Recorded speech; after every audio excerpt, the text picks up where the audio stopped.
And so today we're finishing up showcasing the 3 new Christmas characters. Yesterday we tried out Yachu and also Grimchow. Recommend you guys check out those videos. For today though, we're showcasing the potential best one in the banner, depending on how you look at it. A new Christmas version of NELLIEL. And in this case, she looks great.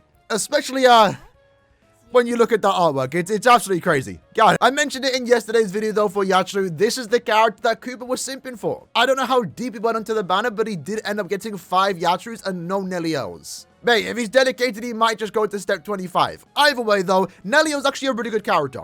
She's most of a character designed for Guild Quest, and that's where you're mainly going to get the use out of her, but she potentially has some good crossover as a just good normal attack damage character. And that's important to note, because we rarely get normal attack damage characters. Bro, 1000-Year Blood War Aizen has been the best Nat character in the game since the 7th anniversary, and he's yet to be power crept. Or we've yet to even get a character similar to his power level in any other attribute. And we all know that SP characters sell better, right? They're just the ones I put more time into. They're the more fun ones for majority of the player base. But even so, it's been a bit sad to see that normal attack damage characters haven't been getting the same amount of love. Maybe until now. This NELLIEL is definitely a step in the right direction. So for starters, she herself is a speed captain killer with a 30% normal attack damage soul trait. She's a range captain killer, so you want to use it in the range captain guild quest. And with that, the reason why she is meta in that quest is not only does she have a high damage output, especially when the gauge is active, she also does have a boost and barrier SA2 with the booster skills, so a 43% attack, focus, and defense increase,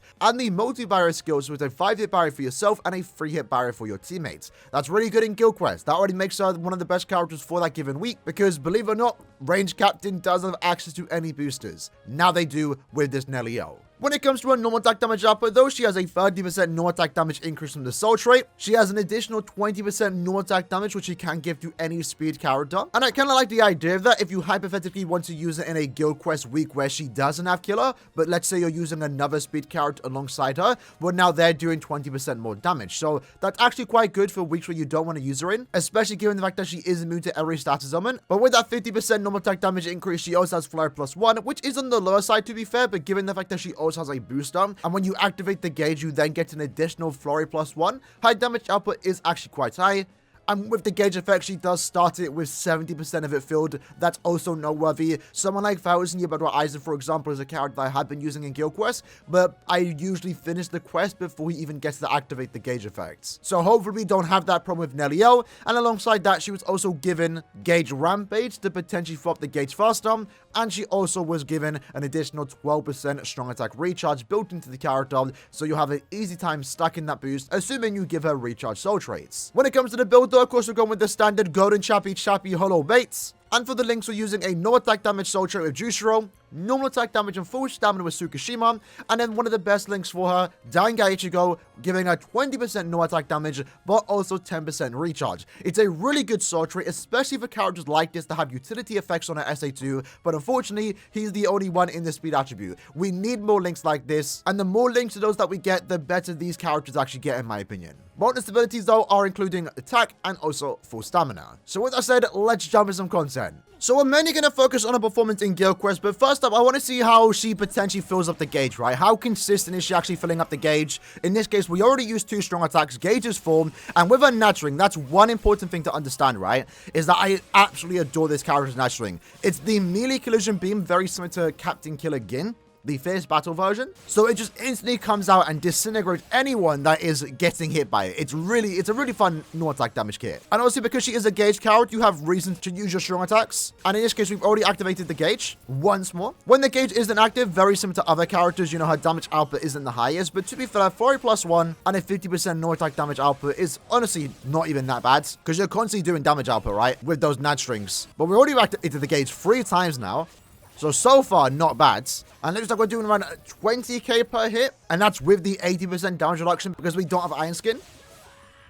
But we absolutely breezed through Ichigo there. And a 1 minute and 10 second clear time. Honestly, that's kind of in line with normal attack damage characters. She's a ranged normal attack damage character with guard break, has a good nat string, and also has a boost and barrier SA2. She's one of the better normal attack damage characters for normal content in my opinion. She of course does play like any other normal attack damage character, but she does a good job at clearing content if you want to play with this character. I don't normally like these type of characters, just net characters in general. Again, I'd rather an SP character any day of the week, but you know, they're consistent. They be clearing content just a tad bit slower, but I guess when it comes to autoing, they can also do that too. She might be a decent auto actually, given the fact that she does have a boost barrier. She is ranged, and when you activate the gauge, you actually get an extra percentage of damage reduction. I doubt with that she would auto any hard content like co-op inheritance trials, but might be something you want to do if you like the particular game style. I know Kubo does. But I believe in our last run, we actually activated the gauge 3 times, and the gauge rampage here definitely does help. And even though we are in inheritance trials where we aren't inflicting any stats elements, we're still basically one-shotting even though we don't have any gauge effects active. When we do though, believe with a critical attack, we hit for 34k there. With Flurry plus 2, that's upwards to 100k damage. In that case though, that run was a lot better, getting a sub 1 minute clear time. But now let's check around the content where you want to use her in, that being the very hard difficulty of Guild Quests. And with that, this is the team that we are going to be using for today. It's probably the best team that you can make right now. The only way this team can get better is if you replace 6th Anniversary Aizen with 1000-year Blood War Bambietta. But for this time, you're better off not using Bambietta, given the fact that the final boss is a power character and the enemies themselves aren't grouped together like they were last time. So Aizen is going to be our main lead, providing the crowd control and also doing obviously a respective amount of damage. These are the accessories. These are the links. He's max transcended with full stamina and of course also SP as bonus abilities. Our second character is going to be Sugunta Tapa Aaroniero, another really good character for this quest. Not only does he provide a barrier and also debuff, he also has a really high damage output, especially if you can keep this character at full stamina. His accessories include a Chappy Golden Chappy Hollow Bait with 3 normal attack damage soul traits. Of course, he's got level 10 attack with full stamina and also attacker's bonus abilities. And then last up we have NELLIEL. Again, she's here to provide the 43% extra attack, focus, and defense. She herself will have a good damage output, especially when the gauge does activate. Once more, using the exact same builds. And then for the links, we're going with a mixture of recharge, full stamina, and also normal attack damage. She's mainly here to stack that boost SA2, right? And given the fact that she has the extra recharge built in, she should be able to have an easy time doing that. But if you know you can clear this quest before the initial boost wears off after like 20 or so seconds, well, in that case, then you would want to give her normal attack damage soul traits. In my case, though, we're going to play it safe with recharge and full stamina. With the barriers from her and also Aaroniero, they should have an easy time staying at full stamina. Alright then, so let's see how this does go. Everyone here is immune to paralysis, so we don't have to worry about anyone getting paralyzed here and not doing damage. You can already see right from the get-go, Nell's already activated the gauge effect. That's kind of cool. Did not expect that. I thought maybe she would get it off after like the 3rd boss, but no, she's already activated. So that's actually kind of cool. The question is though, can she activate it again? One thing you might want to do is like let her actually kill some of the mobs. So maybe you want to hold out using your strong attacks. But she's about to activate it again? Okay, so she's activated it twice in this run. That's kind of cool. Aizen, for the most part, you know, in Guild Quest can barely activate it once. She's gone ahead and activated it twice. So I would say the gauge rampage is definitely coming in play here. Again, I wish use my summon right now, but let me see if NELLIEL can get some kills. Looks like she did. SA3 into the 1. She's about to activate the gauge again. SA2 goes off. And now she's activated the gauge 3 times. 3 times in one quest, lads. 3 times. That's kind of insane.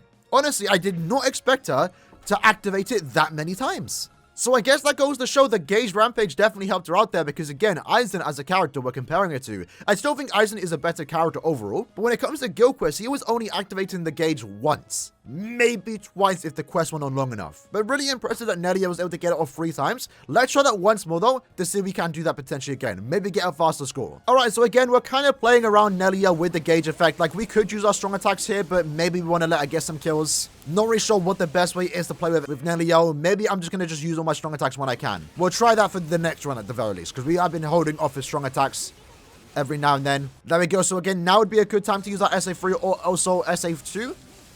But letting NELLIEL get a kill or 2 honestly isn't even too bad. She's activated the gauge against the technique character. That's kind of good for her because that's when her damage output's at its lowest.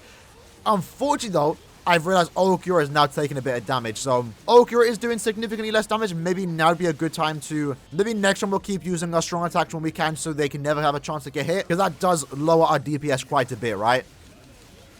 In this case, looking like a consistent run.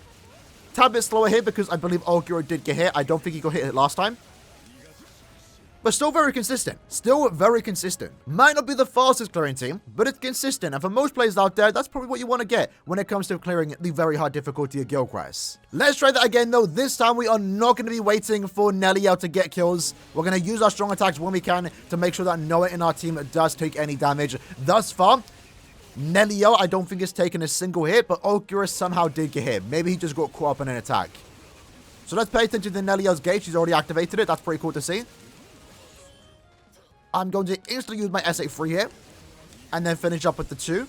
Trap him in place, then 1. I think next run we're going to use our Soul Bomb. Because we do have a speed enemy. And Aaroniero is doing less damage. Aaroniero can do a lot of damage here. So let's just get this boss out of the way. Run seems to be a lot better here. NELLIEL's already activated the gauge. SA2 goes off into the 1. Oh, this is looking way better when we don't save our strong attacks. 23 seconds left. Wow. That's not bad. And for the most part, this is a pretty... I'm not going to say free-to-play friendly team, of course, but, you know, 6th Anniversary Aizen has been in the game for 2 years. He's been in a lot of big banners. If you've been playing the game for the last 2 years, you might have this character duped out. He is the only 5/5 character in our team, and the other characters, NELLIEL, and of course also Aaroniero, another premium character, are both 1/5. And a team like this is able to clear the guild quest with 23 seconds to spare. Assuming even if Aizen was 1/5, you might be able to still be here. Jumping into our final run though, let's see the clear time is similar here. Maybe next run, I'm going to give NELLIEL a no attack damage link, so maybe this won't be our last run. Let's see how the no attack damage build for NELLIEL actually works out. Does it clear faster? We'll find out next run. I would assume no, because we do have a lot of time left. The boost at one point will wear off and they'll start doing less damage, but we'll see how it goes. We'll see how it goes. There we go. Again, we're going to use our Soul Bomb here. Trap Retsu in place with the SA2 Vortex. Can I save my SA3 for the next run?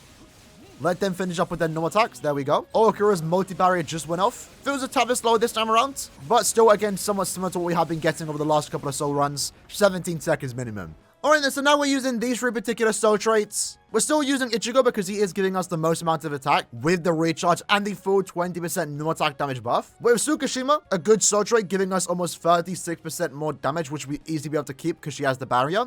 And then Kagura's just a 20% no attack damage soul trait. We'll see how this run does go, but if we can't clear fast enough, the boost is going to wear off. And in that case, you know, she's then going to lose that 43% extra attack buff, which probably isn't going to play out in our favor. If she had built-in recharge, like every time she activated the gauge, her strong attack would recover, that would be quite nasty, I'm not going to lie. Let's use our SA3 there. Into the 2, let's try and pay attention to NELLIEL's boost. When does it wear off exactly? It should be around now. So it's wear off now. Now our team is doing significantly less damage, but when does the gauge... Okay, the boost activated like 5 seconds later, so that wasn't too bad.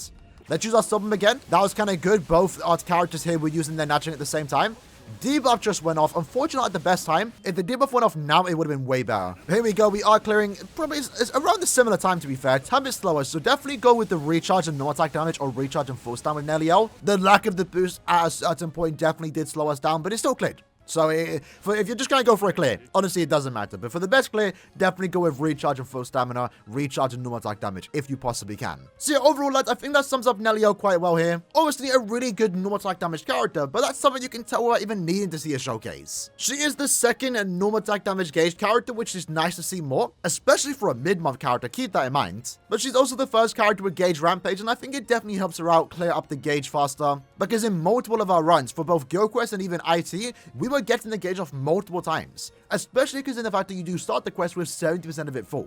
Sure, her damage output isn't the highest when the gauge isn't active, but for no attack damage characters, it's honestly not big of a deal given the fact that you just spam your normal attacks anyway. When the gauge is active though, you do get quite a good no attack damage buff since you are then getting Flurry plus 2. Of course, first and foremost though, she is designed for the ranged Captain Killer guild quest and she's meta in there. If you have her, you definitely want to throw it into your team. There's no reason not to. She's like the best no attack damage character for that week and pairs really well with Segunda Etapa Aaroniero. The team we showcased today is probably one of the best teams you can make, and in any other week, maybe you would want to put in Bambietta instead of Aizen, and that team would also work quite well too, and that would actually be more beneficial for someone like Bambietta, since you are providing the barriers so she maybe doesn't get hit during the barrage attack, for example. One thing to remember too is that she is a character that can be used in any guild quest week, because she does have a boosted boost SA2 with the barrier, is immune to every stat element, and while she doesn't have killer, she still will get out a decent damage output. Nothing too noteworthy, but the main reason why you would want to use it on your team is, of course, for the boost and also barrier. I would say she's second to Mana Orihime, and that's definitely an accomplishment, by the way. But I know for me, who doesn't have mate Orihime, I'm using characters like Safui Soifon, Thousand Yibadwa Aizen, and even Safui Jushiro in my teams when I don't have a good booster for that guild quest. But if I had NELLIEL, I would then use her instead.